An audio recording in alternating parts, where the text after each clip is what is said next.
Clips here again. I just wanted to show you another really great website which I like, which is really fun, and you just need any kind of web browser. You can do it on a phone or a laptop or a computer or a tablet or anything, and that is Musiclab. So I'm in Chrome, so it's come up with a Chrome Musiclab, but there's loads of really good little apps and things that you can play around with here. Really good. All kind of, well, obviously kind of music based, but they've all kind of got a science side to them as well, which is kind of like this one, the Spectrogram one is really cool. So this will give you like a visual of what all these different sounds look like. So we'll click on the harp. Okay, so this gives you an idea. I'm just going to turn it off. It gives you an idea of what the sound will look like. So you can see different kind of spikes, and those spikes are the particular frequencies which are kind of exaggerated every time you hear a sound. You can see that each sound is made up of a variety of different frequencies. So, and there tends to be one that's really strong, and that's called the fundamental. So a trombone, for example. So you can see all these different frequencies which are involved in making up that particular sound. So the trombone sounds and looks very different to the harp.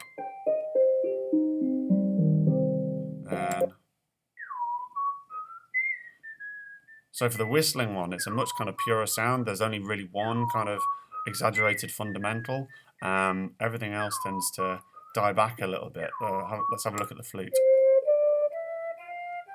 You can see more frequencies start to be involved, more of those colours. A bird. Oh, that's interesting. Look at that. They're really kind of close together. Oh, that's an interesting one. That is a sound you won't recognise unless you're a certain age. This is what internet used to sound like. Wow, that is beautiful. Anyway, so I'm getting distracted. You can have a play with that. That's really fun. This one's kind of nice. Arpeggio. So this is basically a broken chord. So you've got the first note, third, fifth, and that's, I don't know what that's going to be. It's either going to be the seventh or maybe back to the first one again. So you've got all the different keys. So around the outside, you've got the major keys. And then on the inside, you've got the minor keys. So I'm going to press play. I'm going to change to B minor. And then G sharp major.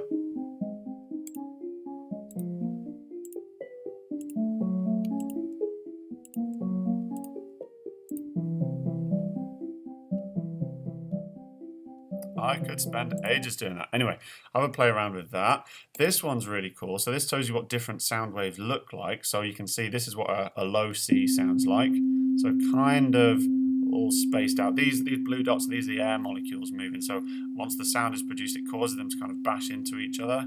And that's how the sound wave travels through the air. Compare that to a much higher one, and you can see that they're moving much more frantically, they're bouncing much faster, there's a lot more energy.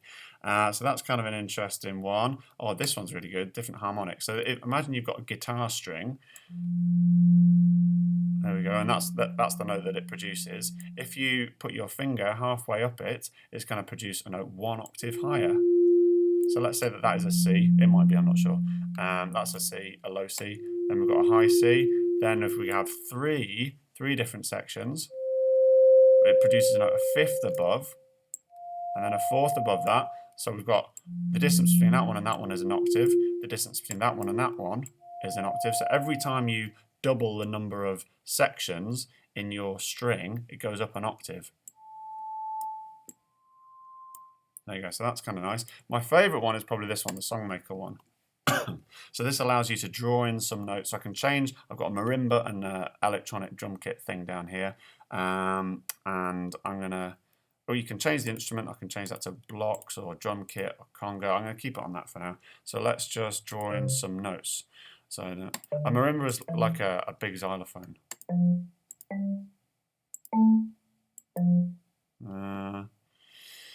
And then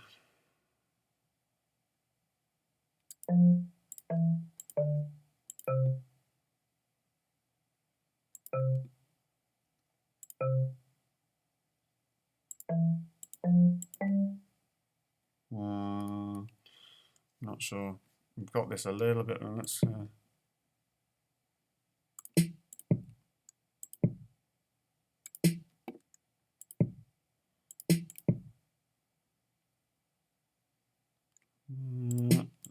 be good for that.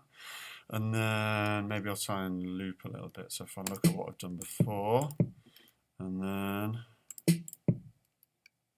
no, get rid of that one.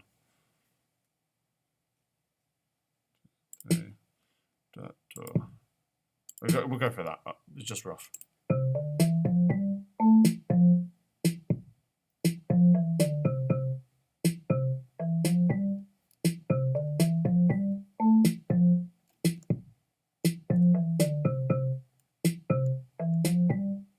So I've almost got the theme from EastEnders, but not quite. And then I can record myself singing over the top, which I'm not going to do, so I'll save you from that. But if I click on that mic button down there, then that is what you can do, which is a really neat little thing, and you can write your own songs. So give that a go. So yes, I'm sure. So there's loads of really, really fun tools on this website. Oh, one last one. This is oscillators. So oscillators are things that move back and forth. So this, for any music tech nerds, this is a square wave. So if you think about a sound wave, they're normally kind of like a nice kind of loopy wave. If you had one that was shaped like a square, this is what it would sound like.